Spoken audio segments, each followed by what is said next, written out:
I took notes. All right, are you ready? Do you want to intro us or you want me to? And we're back. Wow, what an intro from Rhea the intern, everybody. Let's give Rhea the intern a round of applause. Oh my God.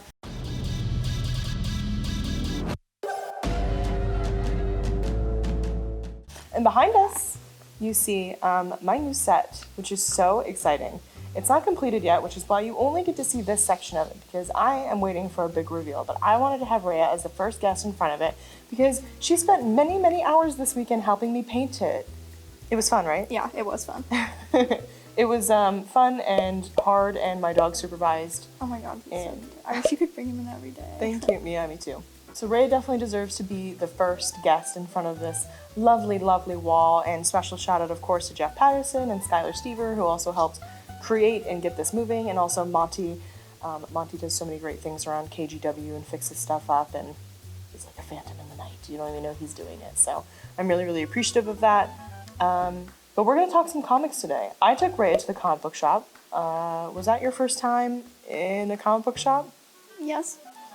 I didn't know that. It was Rhea's first time inside of a comic book shop. God, I feel so blessed to have taken you. It was so overwhelming. Yeah? Yeah, because I have never read a comic book in my life, so I was just like, what am I doing? Yeah, well, we went to Floating World Comics. You guys know I go there every week at 400 Northwest Cooch Street. They're so nice there. And Jason Levian, I'm always afraid I'm saying his last name wrong. He owns the shop, and also Jfish, you guys know Jfish, were so helpful in finding her a book to read because, you know, you're not like super into superheroes, right? I mean, I don't know. It's not something that I avidly read about, but we had a conversation about stuff like that. I am interested in it, but I don't know. Sure, but there's so much in comic books that you can read. Yeah. So it was kind of like, well, if I'm going to read the superhero stuff, maybe we can find something else for her. And they were helpful, right? Yeah. Yeah? Yeah. And it's weird because, with comics, I always, the first thing that pops into mind is, superhero stuff. But it's not. There's so many different things. Mm-hmm. And not to make this a commercial for Floating World, I know you guys get it, but I really like them because they do carry a bunch of indie stuff and a bunch of different stuff and books and anime, and they publish their own stuff there. It's a really cool shop, so I'm glad that your first shop experience was there. I wish I had time to read the entire Nausicaa thing, because I totally would have done that. Yeah, I love that movie. Miyazaki is amazing, and that kind of stuff just kind of sucks you into its own world, Yeah. and you're like, it's been 5 hours, Yeah. but I'm fine with this. Yes. So, you picked out your first comic. I did. I picked out a comic, and then we read a comic together. So we're gonna do that today. I like to remind the fine people at home that I am a novice comic book reader, as in, you probably think, oh my God, she reads so many comics, but there are people out there who read way more comics than me. They're yes, they're very intense about it. But I, I talk about comics very novicely, if that's a word. I like to remind the fine people to not come for me. Thank you. Appreciate it. So, no pressure. We're just gonna chat about what you read. Do you want me to go first? Sure. Okay, alright, I'll start. I read Harley Quinn and Poison Ivy and Pushing Daisies. Now, I love Harley Quinn and I love Pamela Isley.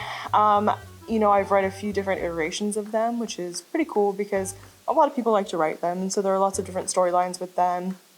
And every time you read one, you get a little bit of a different flavor of the character, which is really cool. That's kind of the fun part about comics, but also the daunting part about comics. It's also confusing that way. Yeah, absolutely. I would agree. But this one was really good. So the idea is that Poison Ivy had died, and she regenerated in this flower that she had given to Harley Quinn. Nobody knew that was going to happen. So she has freshly regenerated, and she's made of plants mostly. Yeah. So she kind of can't really hold her corporal form. Right. And she kind of dissolves into some vines. That's what I want my getaway plan to be. Listen, I have a lot of plants, and I really enjoy them. Mm-hmm. And I would love to just at will, just turn into vines and slither away. Bye, I'm out of here. Yeah. And, oh, I don't want to be at work anymore. Oh no, I'm vines now. Oops, bye. Whoops, bye. So shout out to Pamela Isley for that. I'm really jealous. But this comic was really cute. So Harley is really cute, and she's full of energy all the time. And I hear her voice in my mind like it was in the original Batman the Animated Series. And also, did you see Suicide Squad? I don't think so. No? Okay, well, she has this, like, really... It's Actually, maybe I did. I don't know. It's kind of like a kiddish Yeah, voice, but it's also, very, like high-pitched. like a New York accent Yeah, almost, yeah. like, very northern. Yeah, Yeah. so I hear that a lot when she's like, oh, my God, poison ivy. Like, Yeah. ooh. Yeah. And it's very cute, but it's, like, a lot. Like, Yeah. she's a lot. Yeah. And so it's a great contrast to see Pan, who's a little more calm, a little more composed. Most times she's kind of that way. And Yeah. I love to see the hijinks that they get into. And I also like to pretend that they're girlfriends. Okay, And- let's just like. Let's just say that they're Pretend. girlfriends. Yeah. Great, yeah. So who knows? Because really, Harley, she just pours her affection onto everybody because she's like that way.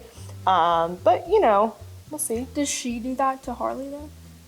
She accepts it. But she doesn't like. She doesn't like push her away. She doesn't like ew cooties. Like Oh, she's yeah. accepting of it. Yeah. So you know, we'll see She's how just this. the dark and mysterious type. It's just Ooh. dark and mysterious. Yeah, isn't that beautiful? Right? My Yeah. God. I wish I was made of plants so I could just like create my own closet of plants. Yeah. What? Like Couture who? Oh my God. That's. Fashion Week who? Yeah. So I don't think this was like an extraordinary comic, but if you're into the female DC villains and you're into these storylines, I thought it was really good and it'd be right up your alley. If you've ever read any of the Harley Quinn comics or anything like that, or if you're interested in Pam Isley, I would pick this up. Yeah. Here's to hoping that they're actually girlfriends.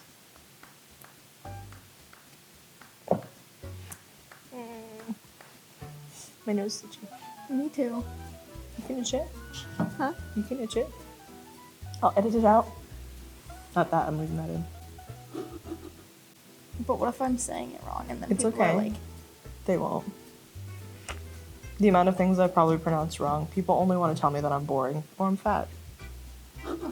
Yeah, so you picked out your own comic. I did. It's by Image Comics. We're gonna say it's called Isola. Could be Isola also. yeah, we don't know. That's okay. Tell me about it. I didn't read it. She read it, and this is her first comic. Yeah. Wow. Wow, what a momentous occasion. I know, right?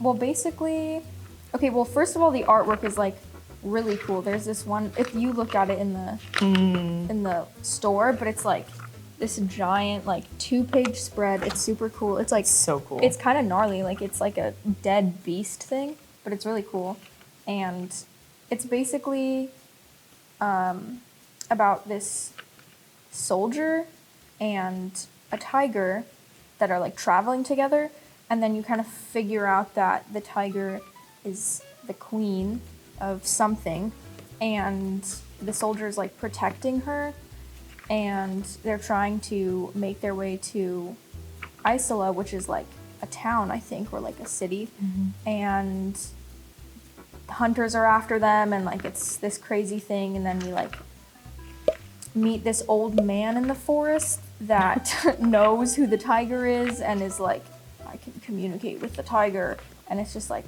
it's weird, it's interesting, and honestly, like, I'm so not used to comics that it was kind of confusing, because like, I can read, but I don't know, it was just, it's different, you know, like it's different than a normal book, it's set up not like a normal book, so I don't know.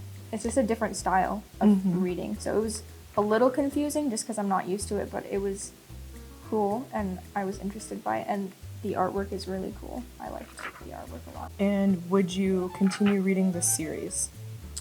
Yeah, I would actually, because it's like, it's an interesting storyline, and it just like, it ends with this guy being like, like it just ends on a abrupt moment, and it's weird because they're so short. Like, I don't read books that are this short, and since they're comics, there's not as much language and actual words in it, so I would continue it to like know what happens. But yeah. And do you think that you will want to pick up other comics and read them? I'm open to it, yeah. I'm not like a comic person, but I respect them a lot, and I think the artwork is super cool. Because I could just like stare at the artwork and not even read them. And there are some comics like that, which are super cool. And you like, I mean, we mentioned that there are comics about almost anything that you can think of, and you really like, we both really like Avatar. Oh my god, yes. And there are like Avatar comics, Hello. So there's like Hello. So There's there a person. Oh, did you see that? Literally just stood there for a moment like, Oh, I don't like that. So we mentioned that there are comics about basically anything kind of that you're interested in, and we both really like Avatar: The Last Airbender. It's a Nickelodeon show. oh my god, it's literally the best I could make we could make the entire YouTube video about me ranting on how much I love that show. It's so good. It's very good. And there are comics about Avatar, The Last Airbender, and also Korra, and there's all sorts of stuff. So, there's not, I know going into a comic book store without any idea of what you might want to read is really daunting, but, those are good places to start too. And I appreciate your openness in coming with me. Yeah. Okay, so we also read this comic by Boom Studios, and admittedly, I do not read that much by Boom, and not because I have any kind of vendetta against them, but just because, I don't know. But this one really caught my attention.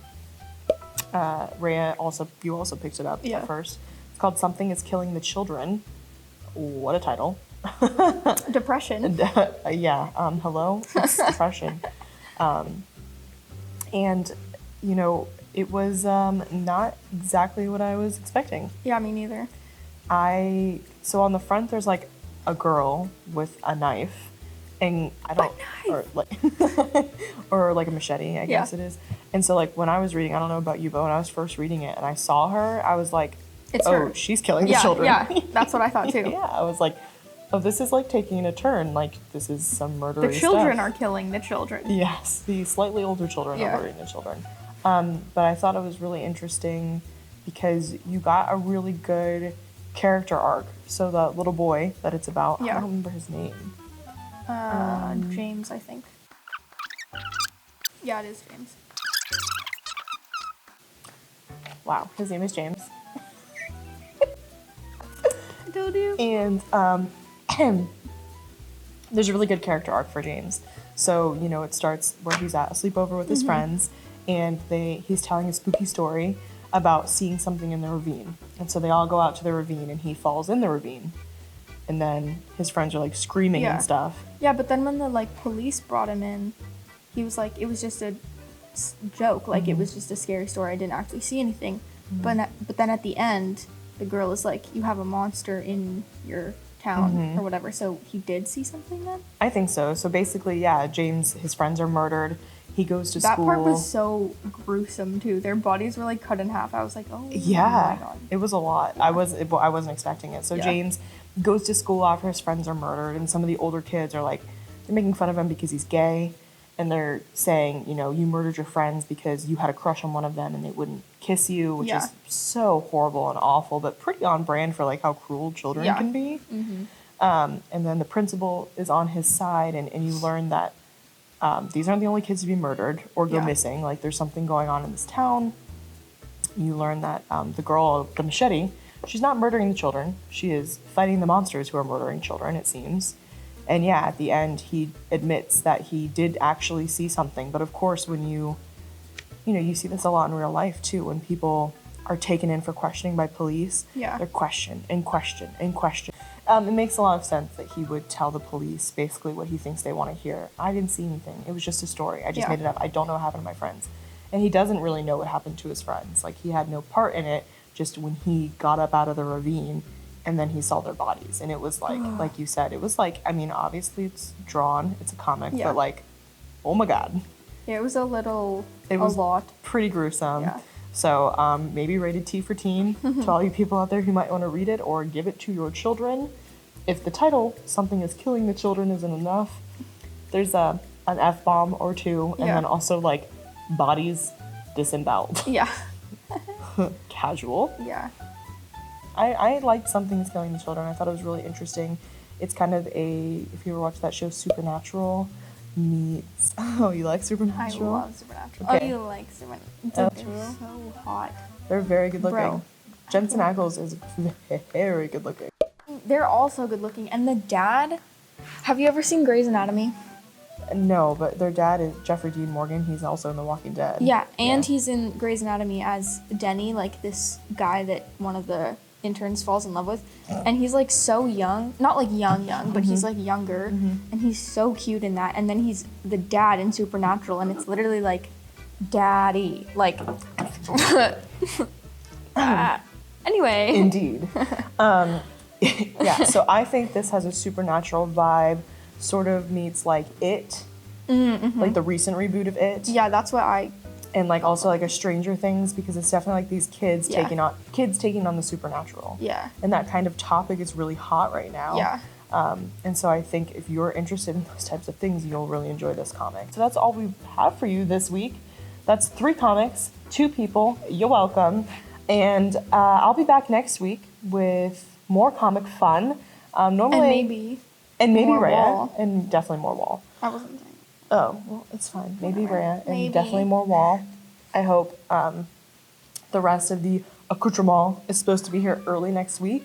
So I will be putting that together and getting this all going, which is so exciting because I have some really exciting interviews coming up ahead of Rose City Comic Con and also Create Con, which is here in Portland. So I'm really excited to bring you guys that stuff. I will be going to Rose City Comic Con and I will be bringing all of that fun stuff to you.